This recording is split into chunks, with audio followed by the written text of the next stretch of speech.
ডাঙৰীয়া, ৰাজ্যিক নৱজাতক শিক্ষক নিকুঞ্জ বৰদলৈ ডাঙৰীয়া, কেন্দ্ৰীয় কমিটিৰ বিভাগীয়সকল, মই আজি সভাখন মূলতঃ কি উদ্দেশ্য লৈ আৰম্ভ হৈছে সেই সম্পৰ্কে ক'বলৈ আগবাঢ়িছোঁ। সেই কথাখিনি আমাৰ প্ৰস্তাৱনাতে আছে, সেয়ে মই নিজাববীয়াকৈ একো নকৈ পেলাই প্ৰস্তাৱনাটো পাঠ কৰি দিলে এই সভাখনৰ মূল উদ্দেশ্য হ'ব বুলি ভাবিছোঁ। মই প্ৰস্তাৱনাটো পাঠ কৰিবলৈ ওলাইছোঁ। বিজ্ঞান মনস্ক যাত্ৰা সাধাৰণ সভা, বালিচাং গাঁও পঞ্চায়তৰ সভাকক্ষ, বালিচাং, বিশ্বনাথ জিলা, তাৰিখ 8 ছেপ্টেম্বৰ 2024। আহ্বায়কৰ প্ৰস্তাৱনা। প্ৰিয় সতীৰ্থসকল, বিশ্বনাথ জিলাৰ বিভিন্ন ঠাইৰ পৰা আজি এই অন্তৰংগ বৈঠকত উপস্থিত হোৱা সন্মানীয় ব্যক্তিসকল, বিজ্ঞান মনস্ক যাত্ৰা অসমৰ কেন্দ্ৰীয় সমিতিৰ বিষয়ববীয়াসকল, উপস্থিত ৰাইজ, আমি তৰুণ বৰুৱা আৰু শ্ৰী প্ৰধান ফাৰ্মছে আহ্বায়ক সমিতিৰ ফালৰ পৰা আপোনালোক সকলোকে উষ্ণ আদৰণি জনাইছোঁ।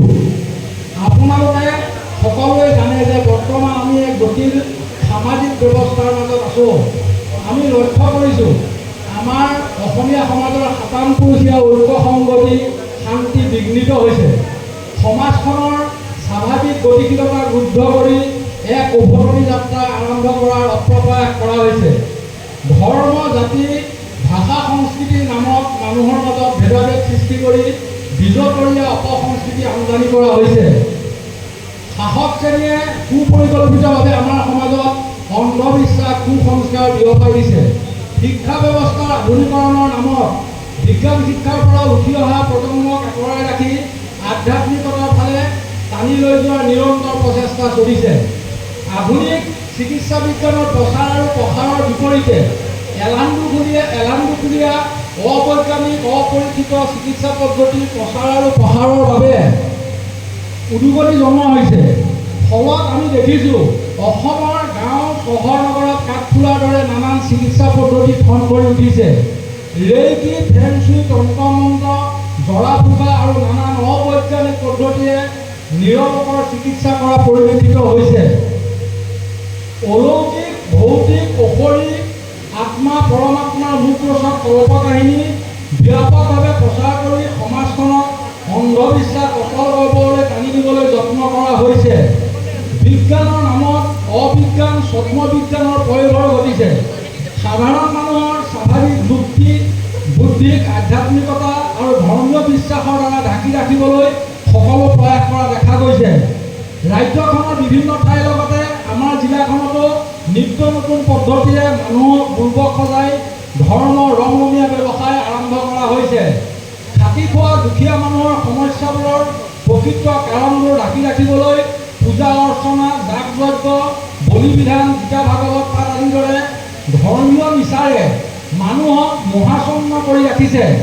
উঠি অহা নতুন প্ৰজন্মই যাতে বিজ্ঞান শিক্ষাৰ বলিয়ান হৈ উন্নতিৰ জখলা বগাব নোৱাৰে তাৰ বাবে সকলো মাধ্যমত অহৰহ ফাঁকি আৰু অসত্যৰ ঢাকঢোল বজাই ৰখা হৈছে। এখন গণতান্ত্ৰিক দেশৰ নাগৰিক হিচাপে মানুহে গণতান্ত্ৰিক অধিকাৰ আৰু বাক স্বাধীনতাৰ হৰণ হোৱাটো পদে পদে অনুভৱ কৰিছে। আপোনালোকে মন কৰিলে দেখিব যে যি সময়ত বিশ্বৰ আন আন জাতিয়ে বিজ্ঞানৰ চমকপ্ৰদ আৱিষ্কাৰেৰে মানৱ জাতিৰ কল্যাণৰ বাবে কাম কৰি গৈছে, সেই একে সময়তে এচাম ধূৰ্ত আৰু ধৰ্মান্ধ লোকে বিজ্ঞানৰ আৱিষ্কাৰবোৰৰ সহায়ত বিজ্ঞানকে লজ্জানত কৰিবলৈ উঠি পৰি লাগি আছে। আধ্যাত্মিকতা, ধৰ্ম শিক্ষাই আমাক সকলো জাতিতকৈ পিছ পেলাই ৰাখিছে। যি সময়ত বিশ্বৰ উন্নত জাতিসমূহে মহাকাশবিদ্যা, চিকিৎসাবিদ্যা আদিত বৃত্তি লাভ কৰি জাতিটোক আগবঢ়াই নিছে, সেই সময়ত আমি ব্যস্ত আছোঁ মন্দিৰ মছজিদ বনোৱাত, ব্যস্ত আছোঁ ধৰ্মযাত্ৰাকৰ নামত সাম্প্ৰদায়িক বিশ্বাস উলিওৱাত। এনে জটিল সামাজিক পৰিস্থিতিত প্ৰগতিশীল, যুক্তিবাদী আৰু বিজ্ঞানমনস্ক লোকৰ কৰণীয় কি? আমি এনেকৈ চকু কাণ বন্ধ কৰি যি হয় হ'ব বুলি ভাবি থাকিলে হ'বনে?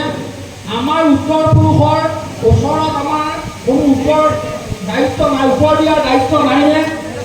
সমাজৰ পশ্চাদগামী শক্তিৰ ওচৰত হাৰ মানি অযৌক্তিক, অবৈজ্ঞানিক ধ্যান ধাৰণাবোৰ, অন্ধবিশ্বাস, কুসংস্কাৰবোৰৰ বিৰুদ্ধে নিমাত হৈ থাকিমনে? এই প্ৰশ্নবোৰে আজি আমাক সচেতন সমাজ হিতৈষী প্ৰগতিশীল যুক্তিবাদী মুক্ত চিন্তক আৰু বিজ্ঞানমনস্ক ব্যক্তিসকলক ব্যতিব্যস্ত কৰি তুলিছে। সমাজৰ এনে উভতনি যাত্ৰা এই এমুঠিমান ব্যক্তিসকলে প্ৰতিবাদ কৰিব খোজে, যুক্তিৰ আধাৰত এখন সুস্থ সমাজৰ বাবে সৰব হ'ব খোজে। কিন্তু এনে এক জটিল সময়ত পশ্চাদমুখী এই বিশাল শক্তিধৰ শ্ৰেণীৰ বিৰুদ্ধে মাত মতাৰ সাহস গোটাব নোৱাৰে। ফলত নিজৰ ভিতৰতে এমুঠিমান মানুহ গুজৰি গুমৰি অনুকূল পৰিৱেশৰ বাবে অপেক্ষা কৰি থাকে।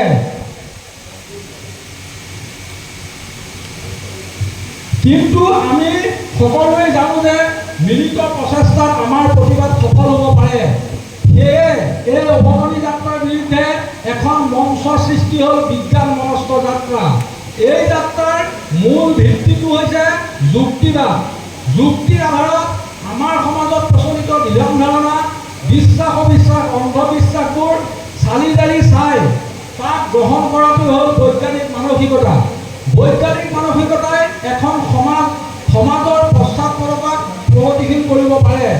বিজ্ঞান মনস্ক যাত্ৰাৰ ইতিমধ্যে অসমৰ যুক্তিবাদী সমাজৰ মাজত সোমাই পৰিছে আৰু সমভাৱপূৰ্ণ ব্যক্তিসকলক এখন মঞ্চৰ যোগেদি একত্ৰিত কৰি সকলো অন্ধবিশ্বাসৰ বিৰুদ্ধে জনমত সৃষ্টি কৰিবলৈ যত্নপৰ হৈছে।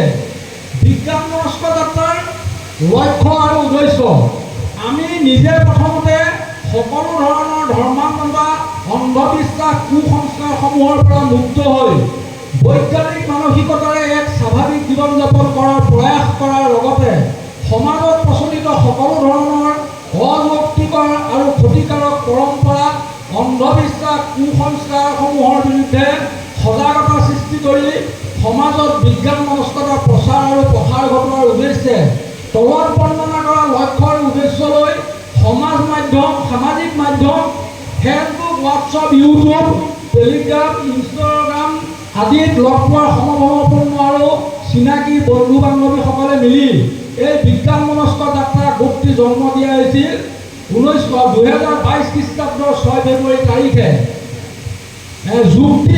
যুক্তিৰ আধাৰত আৰু বৈজ্ঞানিক বিশ্লেষণৰ জৰিয়তে আমাৰ সমাজত প্ৰচলিত নানান অন্ধবিশ্বাস, কুসংস্কাৰ চিনাক্তকৰণ কৰি সমাজত তাৰ ভয়াৱহ প্ৰভাৱবোৰৰ বিষয়ে অৱগত কৰা। 2. বিজ্ঞান মনস্কতা আৰু যুক্তিবাদৰ প্ৰচাৰ আৰু প্ৰসাৰত ব্ৰতী হোৱা। 3. উঠি অহা প্ৰজন্মই যাতে অন্ধবিশ্বাস আৰু কুসংস্কাৰক অৱগত কৰি দিক বিদিক হেৰুৱাই নেপেলায় তাৰ বাবে আমি প্ৰত্যেকেই ঘৰখনৰ সদস্যৰ পৰাই এই যাত্ৰা আৰম্ভ কৰা। প্ৰায় সকলো প্ৰচলিত প্ৰতিষ্ঠানিক ধৰ্মই ধৰ্মান্ধতা আৰু অন্ধবিশ্বাস, কুসংস্কাৰৰ ধাৰক আৰু বাহক। এই অযৌক্তিকৰ পৰম্পৰা, কুসংস্কাৰৰ নামত চলি থকা অযৌক্তিক কৰ্মকাণ্ডবোৰ যুক্তিৰে খণ্ডন কৰি এখন ধৰ্মীয় গোলামীমুক্ত সমাজ গঢ়াত সহায় হোৱা। 5 নম্বৰ, সকলো মানৱীয় মূল্য প্ৰাধান্য দি মানৱীয়তাক উদ্ধত কৰি ধৰা। 6 নম্বৰ, অৰ্থনৈতিক দুৰ্বলতা, শিক্ষাহীনতা, সুলভ তথা বিজ্ঞানসন্মত চিকিৎসাৰ বাবে যিহেতু বিজ্ঞান মনস্কতাৰ অন্তৰায় আৰু অন্ধবিশ্বাস মুক্ত হোৱাৰ পৰিপন্থী সেয়ে সুস্থ আৰ্থসামাজিক স্বাস্থ্য নীতি আৰু বিজ্ঞান শিক্ষা আৰু চিকিৎসা পদ্ধতিক উৎসাহিত কৰা। 7 নম্বৰ, সকলো সাম্প্ৰদায়িক শক্তি আৰু মৌলবাদৰ বিপক্ষে সৰব হোৱা। আমাৰ মূল লক্ষ্য উদ্দেশ্যৰ লগত মিল থকা যিকোনো ভাতৃপ্ৰতিম অনুষ্ঠানৰ লগত মিলি একেলগে আগবঢ়া। ভৱিষ্যত কৰ্মৰাজিৰ সৈতে খাপ খোৱাকৈ লক্ষ্য উদ্দেশ্যৰ সম্পূৰ্ণ হ'ব পাৰে। বৃহত্তৰ অসম তথা উত্তৰ পূৰ্বাঞ্চলৰ বাবে এটি সমূহীয়া মঞ্চ যাতে গঢ়ি তুলিব পৰা যায় তাৰ বাবে একত্ৰিত হোৱাৰ চেষ্টা অব্যাহত থাকিব। আগন্তুক দিনবোৰত যাত্ৰাৰ মূল উদ্দেশ্য সফল কৰি তোলাত আপোনালোকৰ বহুমূলীয়া পৰামৰ্শ আমি কামনা কৰিছোঁ। ধন্যবাদৰে আহ্বায়ক সমিতিৰ হৈ শ্ৰী তৰুণ বৰুৱা, শ্ৰী পৰেম ফাংচু, বালিচাম বিশ্বনাথ, 8 ছেপ্টেম্বৰ 2024। এয়াই আছিল মূলতঃ সভাৰ উদ্দেশ্য। সভাৰ উদ্দেশ্যখিনি আছে আমাৰ ইয়াতে সোমাই আছে। আজি মূলতঃ এই কথাখিনিকে লৈ আমাৰ আলোচনা হ'ব। সভাত আমাৰ কেন্দ্ৰীয় সমিতিৰ বিষয়ববীয়াসকলো আছে। আপোনালোকৰ ফালৰ পৰা আমাক দিহা পৰামৰ্শ দিব। আমি বিশ্বনাথত আমাৰ সংগঠনটো কেনেকৈ আগবঢ়াই লৈ যাওঁ আৰু সংগঠনটো আগবঢ়াই নিয়াৰ ক্ষেত্ৰত আমি সমাজত অন্ধবিশ্বাস কুসংস্কাৰৰ ক্ষেত্ৰত দূৰ কৰাৰ ক্ষেত্ৰতো আমি কেনেধৰণৰ কাম কৰিব পাৰোঁ সেই সম্পৰ্কেও আপোনালোকৰ দিহা পৰামৰ্শ বিচাৰিম। আমি আজি সভাখন মূলত আৰম্ভ কৰিছোঁ। সভাৰ উদ্দেশ্য বিশেষ শেষত সদৌ মিললৈ মোৰ শ্ৰদ্ধা যাচিলোঁ।